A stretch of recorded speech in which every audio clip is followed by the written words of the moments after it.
मेरे टीचर ने पूरी क्लास के सामने मेरी कॉपी फाड़ दी थी और उस दिन मुझे लगा था कि मैं कभी उन्हें माफ नहीं करूंगा। लेकिन 3 महीने बाद मुझे पता चला कि उन्होंने ऐसा क्यों किया था। और सच बताऊं, मुझे आज भी यकीन नहीं होता। हमारे स्कूल में एक टीचर थी जिनसे पूरी क्लास डरती थी। वो कभी मुस्कुराती नहीं थी। किसी ने बात की तो पनिशमेंट, होमवर्क नहीं किया तो पूरी क्लास के सामने डांट, और अगर कोई उनसे बहस करता तो अगले दिन उसके पेरेंट्स को स्कूल बुला लिया जाता। मुझे भी लगता था कि वो मुझे बिल्कुल पसंद नहीं करती थी, क्योंकि जाने क्यों उनकी नजर हमेशा मुझ पर रहती थी। एक दिन मैंने अपना असाइनमेंट बनाया था। मैंने उस पर पूरा दिन लगाया था। अगले दिन मैंने कॉन्फिडेंस के साथ वो नोटबुक उनके सामने रखी। उन्होंने कुछ सेकंड तक उसे देखा, फिर अचानक उन्होंने नोटबुक मेरे हाथ से ली और पूरी क्लास के सामने उसके पन्ने फाड़ दिए। मैं वहीं खड़ा रह गया।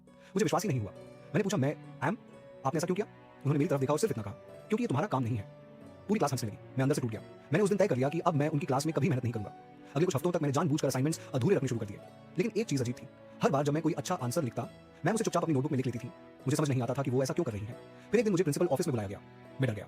मुझे लगा शायद मेरी शिकायत हुई है, लेकिन प्रिंसिपल ने मेरे सामने एक फाइल रखी। उसमें मेरे सारे पुराने असाइनमेंट्स थे और हर पेज पर मैम के छोटे छोटे नोट्स थे। इसका आइडिया बहुत अच्छा है, इसमें पोटेंशियल है, इसे थोड़ा और इंप्रूव करना चाहिए।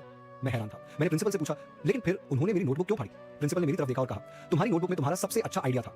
मैं और कंफ्यूज हो गया। फिर उन्होंने मुझे एक दूसरी फाइल दिखाई। उसमें एक कंपटीशन का फॉर्म था। मैम ने मेरा वही आइडिया कंपटीशन में भेजा था, लेकिन मेरे नाम से नहीं। उन्होंने उसे अनोनिमस एंट्री के रूप में भेजा था और वो आइडिया स्टेट लेवल कंपटीशन के लिए सिलेक्ट हो गया था। मैं बिल्कुल स्पीचलेस था। मैंने पूछा, विकी, लेकिन उन्होंने मुझे बताया क्यों नहीं? प्रिंसिपल ने कहा, क्योंकि वो देखना चाहती थी कि तुम अपने आइडिया पर बिना किसी तारीफ के भी काम करते हो या नहीं। उसी शाम मैं मैम के पास गया। मैंने उनसे पूछा, कनिक, अगर आपको मेरा काम अच्छा लगा था तो आपने मेरी नोटबुक क्यों फाड़ी? उन्होंने कुछ सेकंड मुझे देखा, फिर उन्होंने कहा, क्योंकि अगर मैं उस दिन तुम्हारी तारीफ कर देती तो शायद तुम उसी एक आइडिया पर रुक जाते। फिर उन्होंने मेरी तरफ वो कंपटीशन सर्टिफिकेट बढ़ाया और कहा, मैं तुम्हें कमजोर समझती तो तुम्हारे काम को फाड़ती ही नहीं। मैं चाहती थी कि तुम इससे बेहतर बनाओ। उस दिन मुझे पहली बार समझ आया, हर कठोर इंसान आपका दुश्मन नहीं होता। कभी कभी कोई आपको इतना सीरियसली लेता है कि वो आपकी सबसे बड़ी गलती भी आपको आसानी से माफ नहीं करता। और ऑनेस्टली उस दिन के बाद मेरी उस टीचर के लिए रिस्पेक्ट पहले से कहीं ज्यादा बढ़ गई।